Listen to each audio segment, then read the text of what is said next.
Good morning, দেখছেন news 18 Bangla. আমি রুমেলা রয়েছে আপনাদের সঙ্গে। শনিবার মালদায় মমতা বন্দ্যোপাধ্যায়ের হেলিকপ্টারের সামনে রহস্যময় ড্রোন। তদন্তে চাঁচল থানা। বেশ কয়েকজনকে আটক করা হয়েছে ইতিমধ্যেই। তোমরাও আগের বার নির্বাচনে ইচ্ছা করে আমার পায়ে চোট করে দিয়েছিলে। আমি প্লাস্টার করেও পায়ে হুইল চেয়ারে ঘুরে বেড়িয়েছিলাম। তার কারণ আমার মনে জোর ছিল আমাকে মানুষের কাছে যেতে হবে। আবার কি মারবার প্ল্যান করছো নাকি? জেনে রাখবেন, রাখে কৃষ্ণ মারে কে।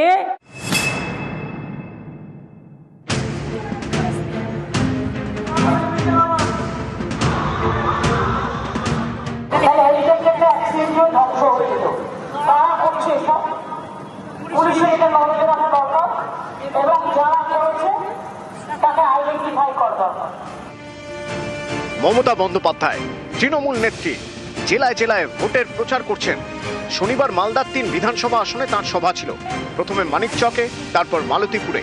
মালতীপুর থেকে গাজলে যাওয়ার জন্য হেলিকপ্টারে উঠছিলেন মমতা বন্দ্যোপাধ্যায়। সভাস্থলের পাশেই অস্থায়ী হেলিপ্যাড। কপ্টারে ওঠার সময় মমতা বন্দ্যোপাধ্যায় দেখেন তার হেলিকপ্টারের সামনে ড্রোন উড়ছে।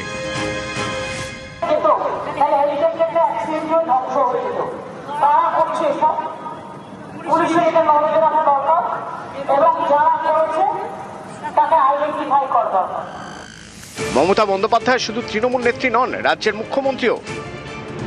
Z+ সিকিউরিটি পান। তার নিরাপত্তার দায়িত্বে স্বরাষ্ট্র দপ্তরের অধীনস্থ ডিরেক্টরেট অফ সিকিউরিটি। উড়ানের আগে রুট ক্লিয়ারেন্স দেয় ATC, এয়ার ট্রাফিক কন্ট্রোল। এখানেই নানা প্রশ্ন উঠতে শুরু করেছে। মমতা বন্দ্যোপাধ্যায়ের কপ্টারের সামনে ড্রোন এলো কিভাবে? অনেকেরই প্রশ্ন। মমতা বন্দ্যোপাধ্যায়ের কপ্টারের কাছে ড্রোন ওড়ানোর ছাড়পত্র কি নেওয়া হয়েছিল? যদি অনুমতি মিলেও থাকে তাহলে সেটা মিলল কিভাবে?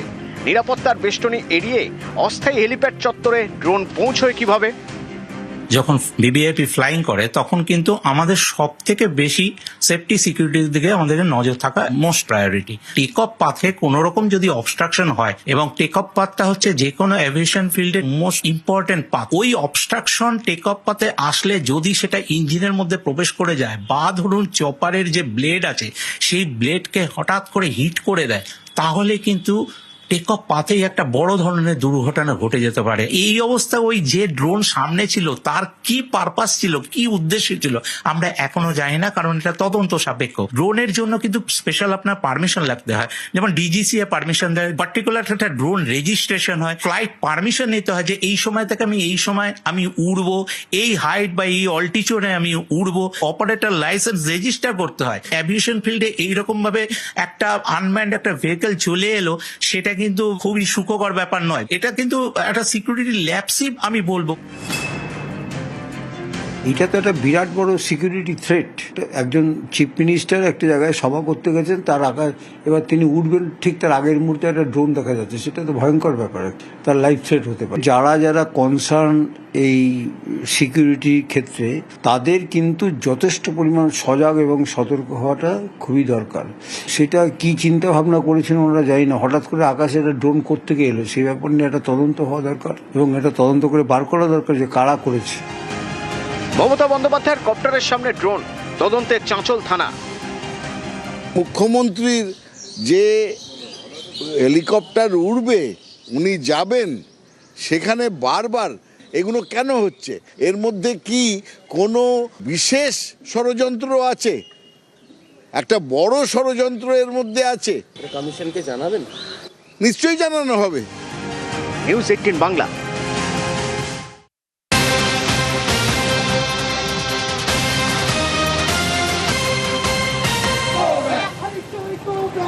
যে খবরের দিকে নজর রাখছি, গতকালের পর আজ ফের অধীরের প্রচারে উত্তেজনা। প্রচারে বাড়তি নিরাপত্তা সত্ত্বেও গো ব্যাক অধীরকে। অধীরের প্রচারে আজ গো ব্যাক স্লোগান। গতকাল ওই একই ছবি আমরা দেখেছিলাম। আজ বহরমপুরের 3 নম্বর ওয়ার্ডে গো ব্যাক। কথা বলবো, প্রতিনিধি প্রণব রয়েছেন সঙ্গে। প্রণব, অতিরিক্ত নিরাপত্তাও রয়েছে আজ, কিন্তু তা সত্ত্বেও এরকম স্লোগান শাউটিং চলছে। একদম তাই। দেখো, সকালবেলা থেকেই দেখা গেছে অধীর চৌধুরীর যে পূর্ব নির্ধারিত অনুষ্ঠান ছিল নির্বাচনী, তোমার বিভিন্ন এলাকা দিয়ে পায়ে হেঁটে প্রচার করছেন। আজকে কিন্তু পর্যাপ্ত পরিমাণে গতকালের যে ঘটনা, সেই ঘটনা যাতে পুনরাবৃত্তি না হয় সেই কারণে আজকে বহরমপুর থানার পুলিশ এবং কেন্দ্রীয় বাহিনী জওয়ানরাও কোথাও ছিল এবং সেখানে প্রচার চলছিল, সেই সময় কিন্তু তৃণমূল কর্মীরা তাকে দেখে তোমার গো ব্যাক স্লোগান দেয় এবং উত্তেজনা পরিবেশ সৃষ্টি হয়। যদিও বিশাল পরিমাণ পুলিশ বাহিনী ছিল, তো কোনো অপ্রীতিকর ঘটনা ঘটেনি। তবে অধীর চৌধুরী মিছিল যে পথ দিয়ে যাচ্ছে সেখানেও তৃণমূল কর্মীরা তোমার প্রচার করছে এবং অধীর চৌধুরীকে দেখে কিন্তু গো ব্যাক স্লোগান দেয়।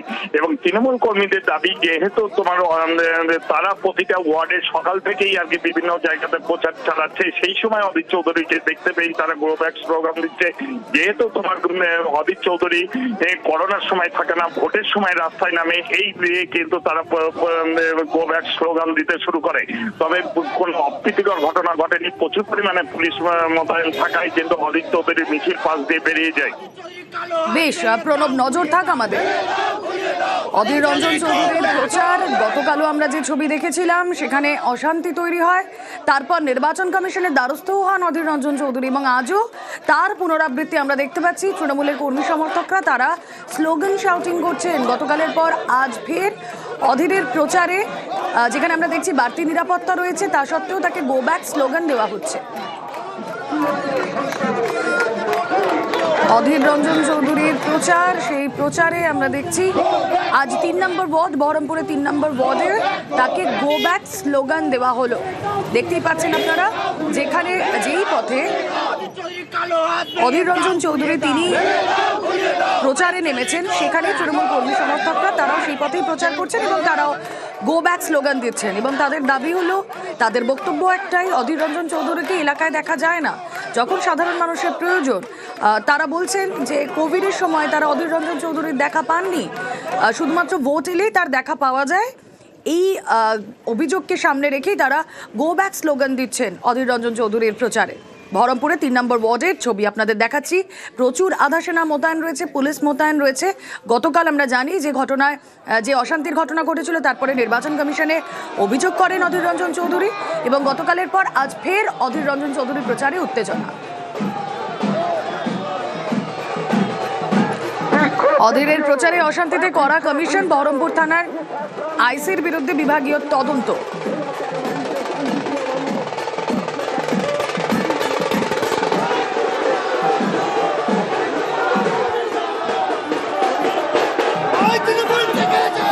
আবারও আপনাদের দেখাচ্ছি সেই ছবি। বহরমপুরের 3 নম্বর ওয়ার্ড, পুলিশ আধা সেনার সামনেই অধীরকে গো ব্যাক।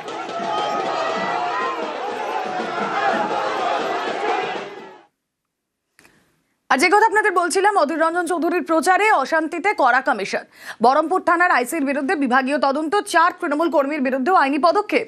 বহরমপুরে প্রচারে মুখোমুখি কংগ্রেস এবং তৃণমূল। বহরমপুরের বটতলায় দুপক্ষের হাতাহাতি।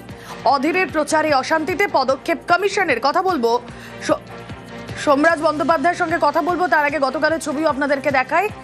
অধীর রঞ্জন চৌধুরী তিনি এই সিচুয়েশনের পর নির্বাচন কমিশনে অভিযোগ করেন, কিন্তু আজও তার প্রচারে বাধা, আজও তার প্রচারে উত্তেজনা। যে ছবি আপনাদেরকে দেখাচ্ছি, অধীরের প্রচারে অশান্তিতে কমিশন করা, বহরমপুর থানার আইসির বিরুদ্ধে বিভাগীয় তদন্ত, 4 তৃণমূল কর্মীর বিরুদ্ধে ইতিমধ্যে আইনি পদক্ষেপ। বহরমপুরের প্রচারে মুখোমুখি গতকালের ছবি আপনারা দেখছেন, কংগ্রেস এবং তৃণমূল। বহরমপুরের বটতলায় দুপক্ষের হাতাহাতি। অধীর রঞ্জন চৌধুরীর প্রচারে অশান্তিতে পদক্ষেপ কমিশনের। গতকাল অধীরের প্রচারে বহরমপুরে ব্যাপক উত্তেজনা। বটতলায় কংগ্রেস তৃণমূল মুখোমুখি। হাতকর্মীদের সঙ্গে জোড়াফুলে যুব কর্মীদের বাদানুবাদ, হাতাহাতি। থানায় অভিযোগ দায়ের দুপক্ষেরই। প্রচারে তুলকালাম, তুঙ্গে তরজা।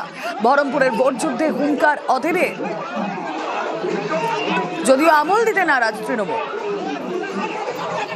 আর মানে তো ওরা আমার কাছে পরাজিত, আর এবার আবারও বলে দিচ্ছি পিছিয়ে যাবো এবার একদম। আর তৃণমূল যদি রক্তারক্তি চায় তো রক্তারক্তি হবে। তৃণমূল যদি মনে করে রক্তারক্তি করতে চায় তো রক্তারক্তি হবে। এবার হুঁশিয়ার করে দিলাম।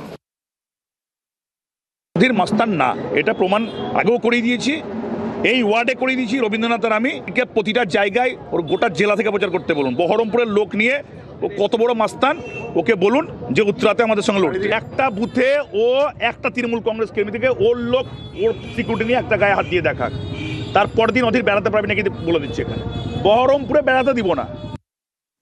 শুভেন্দুর মনোনয়নে ঝামেলা, সাসপেন্ড পুলিশ কর্তা, ডিসি সহ 4 পুলিশ অফিসার সাসপেন্ড কমিশনের। 2রা এপ্রিল ভবানীপুরে শুভেন্দুর মনোনয়নে ঝামেলা, দফায় দফায় স্লোগান যুদ্ধ বিজেপি ও তৃণমূলের। স্লোগান যুদ্ধে সাসপেন্ড কলকাতা পুলিশের ডিসি 2 সাউথ ডিভিশন সিদ্ধান্ত দত্ত সাসপেন্ড। আলিপুর থানার ওসি প্রিয়ঙ্কর চক্রবর্তী, তাকেও সাসপেন্ড। ভোট ঘোষণার পর প্রিয়ঙ্করকে নিয়োগ কমিশনের সাসপেন্ড। আলিপুরের additional OC Chandicharan Bandyopadhyay, traffic sergeant Sourav চট্টোপাধ্যায়কেও সাসপেন্ড। ডিসি সহ 4 জনের বিরুদ্ধে বিভাগীয় তদন্ত।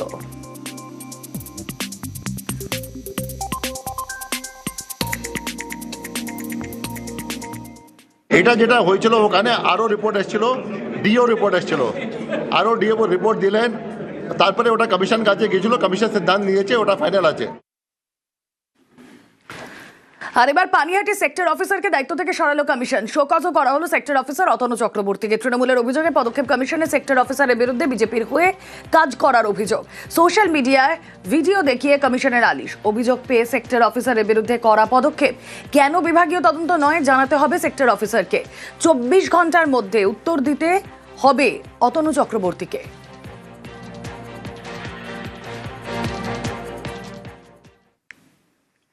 এসআইআর এর নাম বাদ। মালদার মানিকচকের সভা থেকে মমতা বন্দ্যোপাধ্যায়ের সুর সপ্তমে। এসআইআর এর নাম বাদে অমিত শাহকে চ্যালেঞ্জ। তৃণমূল নেত্রীর হুঙ্কার, এবার টার্গেট দিল্লি। জয় বাংলা, জয় তৃণমূল। শীত গ্রীষ্ম বর্ষা তৃণমূলই ভরসা। এসআইআর এ আপনাদের অনেকের নাম কেটেছে। এখানে যারা উপস্থিত আছে কার কার নাম কেটেছে একটু হাত তুলবেন। হ্যাঁ,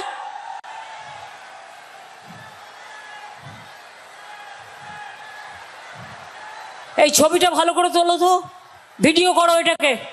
তাহলে ভোট দেবে কে? BJP vanish washing machine? সব ভোটাধিকার কেড়ে নেবেন মানুষের। এটা কি হচ্ছে?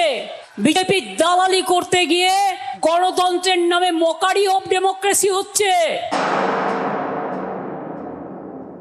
অমিত শাহকে চ্যালেঞ্জ জানাচ্ছি, ক্ষমতা থাকলে এইখানে দাঁড়িয়ে মিটিং করে এই যাদের নাম কেটেছে তাদের সাথে দেখা করে কথা বলুন। আপনি দেশের স্বরাষ্ট্রমন্ত্রী। ভোটের বাংলায় গরম মালদা। শনিবার মালদায় 3টি সভা, মানিকচক, মালতীপুর এবং গাজলে সভা করেন মমতা বন্দ্যোপাধ্যায়। প্রতিটি সভা থেকে বিজেপির বিরুদ্ধে সুর চড়ান। এসআইআর এর নামবাদের প্রতিবাদে মানিকচকের সভা থেকে অমিত শাহকে চ্যালেঞ্জ। অমিত শাহকে চ্যালেঞ্জ জানাচ্ছি, ক্ষমতা থাকলে এইখানে দাঁড়িয়ে মিটিং করে এই যাদের নাম কেটেছে তাদের সাথে দেখা করে কথা বলুন। আপনি দেশের স্বরাষ্ট্রমন্ত্রী, ফোন করে করে নির্দেশ দেন সবাইকে। মুসলিম দেখলেই মালদায় ভোট কাটো, মুর্শিদাবাদে ভোট কাটো, তিয়াট্টে ভোট কাটো। এমনকি আমার কনস্টিটিউন্সিতেও 1.5খানা ওয়ার্ড আছে, সেখানেও ভোট কেটে দিয়েছে 40,000 ভোট। 2026 সালে দিল্লিতে বিজেপি সরকারের পতন হবে। আমরা যদি একটু বুঝে থাকি, আমরা যদি একটু ভারতবর্ষকে চিনে থাকি। বাংলায় জিতে ওরা বাংলাকে টার্গেট করেছে, আমরা দিল্লিকে টার্গেট করছি। আগামী দিন তৈরি থাকুন মোটা ভাই। ইভিএম মেশিন সেন্ট্রাল গভর্নমেন্ট তৈরি করে। কোন মেশিন খারাপ হলে সেই মেশিনে ভোট করতে দেবেন না। কাউন্টিং এর 4 দিন যদি লোডশেডিং করে দেয়, সেন্ট্রাল ফোর্স আপনাকে ঢুকতেও না দেয়, মা বোনেরা এই 4 দিন রাত জেগে পাহারা দেবেন। এই কদিন লক্ষ্য রাখবেন ট্রেনে করে গুন্ডা যেন না ঢোকে। আর খোদ কেন্দ্রীয় সরকারের মধ্যে ইনভলভ, কারণ কেন্দ্রীয় সরকারের এজেন্সিকে দিয়ে এই সব করাচ্ছে, মাথায় রাখবেন। সব কাজ ভুলে প্রথম সবাইকে অ্যাপ্লিকেশন যাতে করতে পারে ট্রিব্যুনালে, ফর্মটা দেখে নিন, দরকার হলে পার্টি অফিস থেকে চেয়ে নিন। মিটিং মিছিল পরে করবেন, মানুষের নামটা আগে তুলুন। মিটিং মিছিল করার দরকার নেই, বাংলার মানুষ তৈরি আছে, বাংলাকে রক্ষা করতে হবে। এই কাজটা আমার 1 নম্বর প্রায়োরিটি। বাংলার বাইরে বেরোলে রাজস্থানে অত্যাচার, ব্যাঙ্গালোরে কংগ্রেস রাজ্যে অনেক পরিযায়ী শ্রমিককে বাংলা ভাষায় কথা বলার জন্য যেমন বিজেপি রাজ্যে অত্যাচার করা হয়েছে, ব্যাঙ্গালোরে কংগ্রেস রাজ্যেও করা হয়েছে। তামিলনাড়ুতেও সরকারে কংগ্রেস আছে, স্ট্যালিনদের সাথে ওখানেও অত্যাচার করা হয়েছে। তখন আপনারা কোথায় ছিলেন? লজ্জা নেই, লজ্জা করে না? বাংলায় চিরকাল সিপিএম এর সাথে জোট করেছো, তরমুজ পার্টি, এখন তরমুজ খরমুজ এক হয়ে গেছে। আমরা লড়ছি মানুষের জীবনের জন্য, মানুষের ভোটাধিকারের জন্য, আর কংগ্রেস সিপিএম বিজেপি এখানে লড়ছে আপনার ভোট কাড়ার জন্য, আপনার অধিকার কাড়ার জন্য। আশা করি শুভ নববর্ষে আপনাদের আম আর আম সত্ত্বের উপহার এবার যেন তৃণমূল কংগ্রেস পায়, কারণ লোকসভাতে পায়নি, বিধানসভায় যেন পায়, এটা আপনাদের কাছে আবেদন জানিয়ে গেলাম। নিউজ 18 বাংলা। তালসারি সমুদ্রে ডুবে মারা যান রাহুল অরুণোদয় বন্দ্যোপাধ্যায়। তার মৃত্যুতে রিজেন্ট পার্ক থানা ও তালসারি থানায় অভিযোগ দায়ের আর্টিস্ট ফোরামের। একই দাবিতে মৌন মিছিল ফেডারেশন ইম্পার। যে চলে গেছেন তাকে ফেরানো যাবে না, কিন্তু কিছু কিছু জিনিস থাকে বিশেষ করে যেখানে আইন জড়িয়ে যায়। কিন্তু আমরা চেষ্টা করব আসল ঘটনাটা জানতে, মৃত্যুটা এবং তার সঙ্গে যে সত্যি কথাটা যেটা আপনারাও সবাই বলছেন সেটা যেন মানুষের সামনে তুলে ধরা হয়, যাতে ছেলেটা বড় হলে বা জানে যে আমার বাবা চলে গেলেন এইভাবে।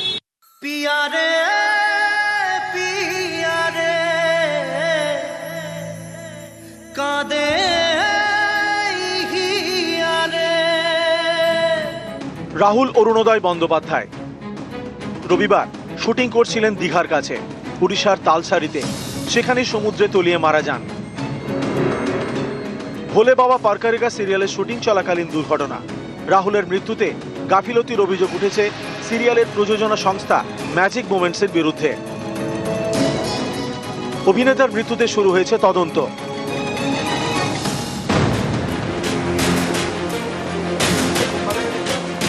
রাহুলের মৃত্যুর প্রতিবাদ, ন্যায় বিচারের দাবি, তাতেও আড়াআড়ি ভাগ টলিউড। একদিকে আর্টিস্ট ফোরাম, অন্যদিকে ফেডারেশন ও ইম্পা।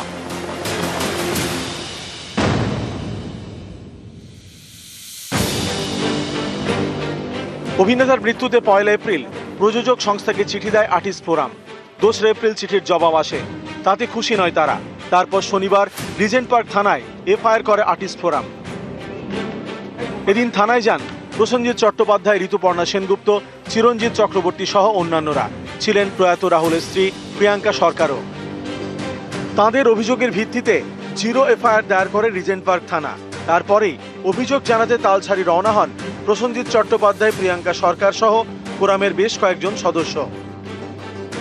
রাতেই তালসারি থানাতে প্রসেনজিৎ, প্রিয়াঙ্কা সহ আর্টিস্ট ফোরামের সদস্যরা রাহুলের মৃত্যু নিয়ে অভিযোগ দায়ের। আমাদের অভিযোগ নিয়ে এখানে থানায় এসেছিলাম এবং আমরা এফআইআর লঞ্চ করেছি। সুষ্ঠু তদন্তের দাবিতে আমরা এফআইআর লঞ্চ করেছি। এফআইআর করা হয়ে গেছে। আমাদের লয়াররা এইটুকুনি ঠিক করেছিলেন, সেটা হলো এরপরে আবার আমরা এখান থেকে গিয়ে আবার বসবো কোথাও।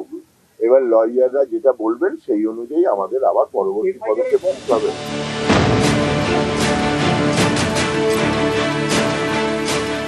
অন্যদিকে মৌন মিছিল, জাস্টিস ফর রাহুল। ফেডারেশন ও ইম্পার ডাকা মিছিলে টেকনিশিয়ান স্টুডিও থেকে রাধা স্টুডিও পর্যন্ত হাঁটলেন টলিউডের কলা কুশলীরা। সেই মিছিলে যোগ দিল না আর্টিস্ট ফোরাম। ফেডারেশন ও ইম্পার ডাকা মিছিল থেকে শোনা গেল আর্টিস্ট ফোরাম বিরোধী কথা। আমি প্রোডাকশনের হয়ে কাজ করতে গিয়ে হসপিটালাইজ হই। আমি সঙ্গে সঙ্গে 16 তারিখ মেল করি, যেটা বলা হলো। আমি আর্টিস্ট ফোরামে মেল করি, আজকে 4 তারিখও সেই মেলের উত্তর আসেনি, কোনো রকম একটু শব্দ নেই। আমাকে শান্তিলাল বাবু, সেক্রেটারি শান্তিলাল মুখোপাধ্যায়ের সঙ্গে আমার ব্যক্তিগত কোনো ক্ষোভ নেই, আমার ওই চেয়ারটার প্রতি ক্ষোভ আছে। সেই চেয়ার থেকে কোনো রকমের কোনো এলো না, রিপ্লাই এলো না। আমার এখানেই প্রশ্ন, আজকে রাহুলদার সাথে যে ঘটনা ঘটেছে, যে প্রোডাকশন হাউসের বিরুদ্ধে আপনারা এফআইআর করতে গেলেন, ছোট্ট একটা হাউস যে প্রথম কাজ করছে সেই আপনার কথা শোনেনি, তাহলে এত বড় একটা শক্তিশালী হাউস আপনার কথা থোড়ি শুনবে? উঠল রাহুলের মৃত্যুতে তদন্তের দাবিও। আমরা সবাই জানি কি ড্রোন অপারেটর ছিল, তাকে জিজ্ঞেস করলেই হয়ে যাবে। কিন্তু আমরা জিজ্ঞেস করলে তো সেটা আইনানুগ হবে না, পুলিশকে জিজ্ঞেস করতে হবে। পুলিশ এই কাজটাই শুরু করবে, সবাইকে ঠিকমতো করে জিজ্ঞেস করা শুরু করবে। যাদের মুখ বন্ধ করে রাখা হয়েছে তারা মুখ খুলতে বাধ্য হবে। প্রযোজনা সংস্থা সেই মুখ বন্ধ করিয়ে রেখে যেভাবে খুঁটি সাজাচ্ছিল সেটা আর পারবে না। রাহুলের যে মৃত্যুর রহস্য, তাকে ঘিরে যে বিভিন্ন ধরনের এক একজন একরকম কথাবার্তা, এই বৈপরীত্যগুলো যাতে না হয় যাতে সত্যিটাই মানুষ জানতে পারে, আমরা সমস্ত শিল্পী কলাকুশলী সবাই জানতে পারি, সেটাই আমাদের মূল লক্ষ্য। মানস বসাক ও প্রীতি সাহা, নিউজ 18 বাংলা।